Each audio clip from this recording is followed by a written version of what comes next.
कई महीनों से सालों से इंतजार कर रहे थे अपनी चर्चा के लिए। तो एक नया सूत्र, नई यात्रा हमने शुरू की है मोबाइल फोन पर बात करने की। जय सीताराम, जय बागेश्वर धाम। दोस्तों, इसमें बाबा जी ने खुद ने ही अपना नंबर सबको दिया है। जिनको जो प्रॉब्लम होगी आप उनको फोन कर सकते हो। लेकिन हाँ, उन्होंने इस वीडियो में सारी बातें बताई है। आपको बहुत ही ध्यान से ये वीडियो देखनी है, सुननी है कि बाबा जी ने क्या क्या कहा है। नंबर आपको मिलेगा इसकी वीडियो के बीच में कहीं पर। ध्यान से सुनोगे, ध्यान से देखोगे, तभी आपको नंबर मिलेगा, नहीं तो आपको नंबर नहीं मिलने वाला। और पूरी बातें में क्या क्या कहा है, किस लिए फ़ोन करना है, वो भी सुनना ज़रूरी है। तो आज का सवाल है, हनुमान जी की माता का क्या नाम है? जिससे हाथ टूटे हो वो मैसेज तो कैसे करेगा वो मत करना, बाकी जो भी वीडियो देखे वो ज़रूर मैसेज करना। धन्यवाद। चलो आओ वीडियो देखते हैं। मोबाइल का सदुपयोग करने के लिए हमारे परिवारजन, बागेश्वर धाम के जुड़े हुए स्नेहीजन कई महीनों से, सालों से इंतजार कर रहे थे अपनी चर्चा के लिए। तो एक नया सूत्र, नई यात्रा हमने शुरू की है मोबाइल फोन पर बात करने की। पर इसके लिए हम पहले निवेदन करेंगे, आप लोग इसे जन जन तक जरूर भेजें। और हमारे द्वारा, धाम के द्वारा किसी को भी पर्सनली फोन नहीं किया जाएगा, क्योंकि कई लोग फ्रॉडगिरी करने के लिए, पैसा कमाने के लिए किसी भी प्रकार का खेल कर सकते हैं।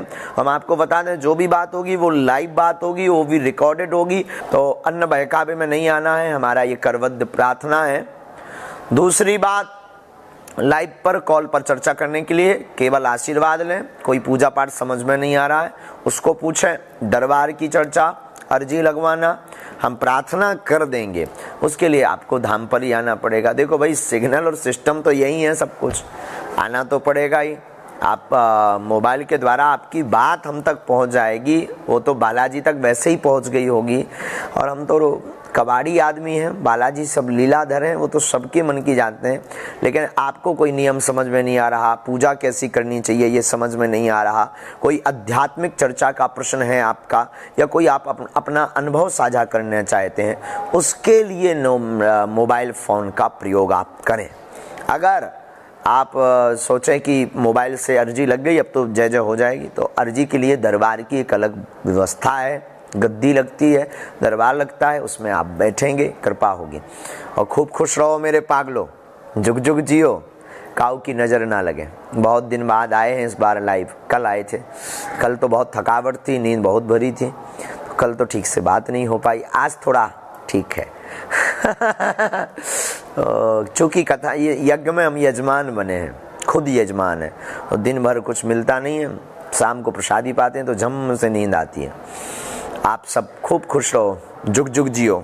आप सब पर बागेश्वर बालाजी की कृपा बनी रहे। धर्म और अध्यात्म जीवन में ठीक उसी प्रकार जरूरी है जिस प्रकार जिंदगी के लिए श्वास जरूरी है, उसी प्रकार जिंदगी जीने की कला के लिए धर्म और अध्यात्म जरूरी है।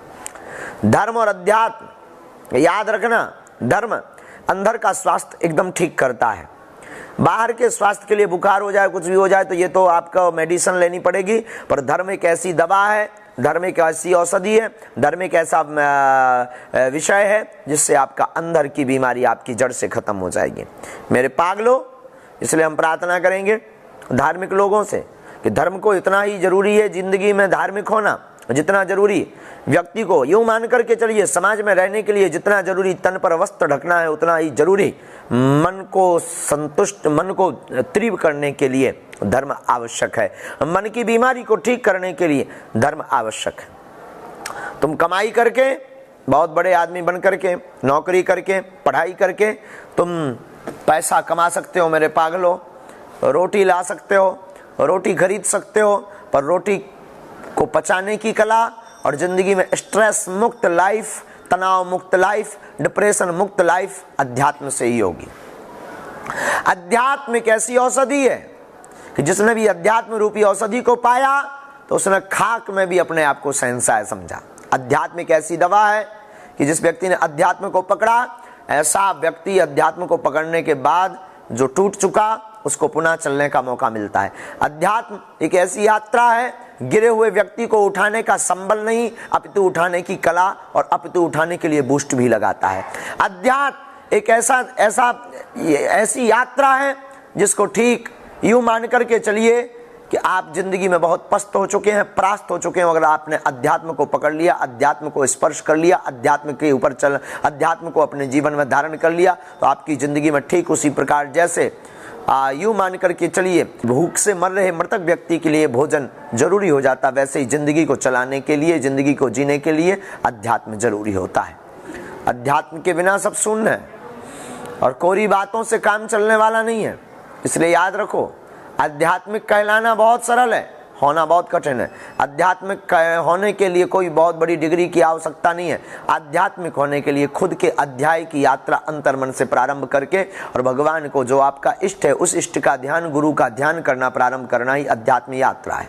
अध्यात्म यात्रा से तुम अपने मन को काबू में नियंत्रित कर सकते हो, मन को पकड़ सकते हो। ये मन बहुत चतुर है, लेकिन अध्यात्म यात्रा से मन को काबू में किया जा सकता है। अध्यात्म यात्रा से तुम हैप्पीनेस रह सकते हो, मुस्कुराते हुए रह सकते हो। रुपया कमाने वाला व्यक्ति, नौकरी करने वाला व्यक्ति, बड़े बड़े पदों पर बैठा व्यक्ति, जरूरी नहीं है कि वो मुस्कुराए। वो मुस्कुराएगा तभी जब उसकी लाइफ में, जिंदगी में जब अध्यात्म होगा। इसलिए मेरे पागलों, आज के सूत्र में हम फिर कहेंगे अध्यात्म ठीक उसी प्रकार जरूरी है जैसे जिंदा रहने के लिए श्वास जरूरी है, जैसे समाज में रहने के लिए तन पर कपड़े जरूरी है, जिस प्रकार अंधेरा को मिटाने के लिए उजाला जरूरी है, जिस प्रकार जिंदगी में परिवार गृहस्थी में सामंजस्य जरूरी है, उसी प्रकार अपने मन को नियंत्रित करने के लिए, मन को प्रसन्न रखने के लिए, अपने आप को हंसी खुशी रखने के लिए और टूटने से बचने के लिए अगर किसी बूस्ट की आवश्यकता है, उस बूस्ट का नाम है गुरु कृपा, उस बूस्ट का नाम है अध्यात्म। और अध्यात्म की यात्रा बिना गुरु से असंभव है। इसलिए गुरु से शुरू करो। गुरु को पाने वाला, गुरु को पकड़ने वाला बुद्धू नहीं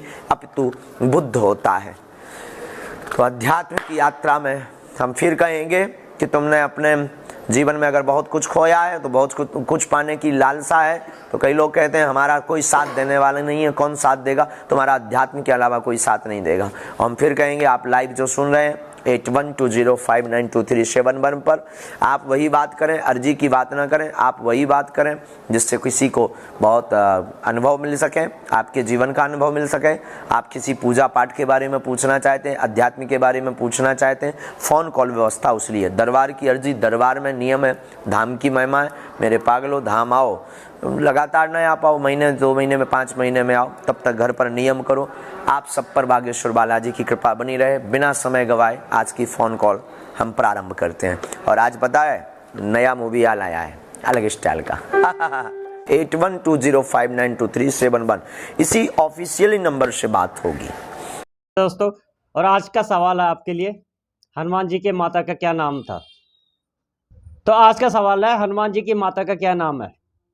जिससे हाथ टूटे हो वो मैसेज तो कैसे करेगा वो मत करना, बाकी जो भी वीडियो देखे वो जरूर मैसेज करना। धन्यवाद।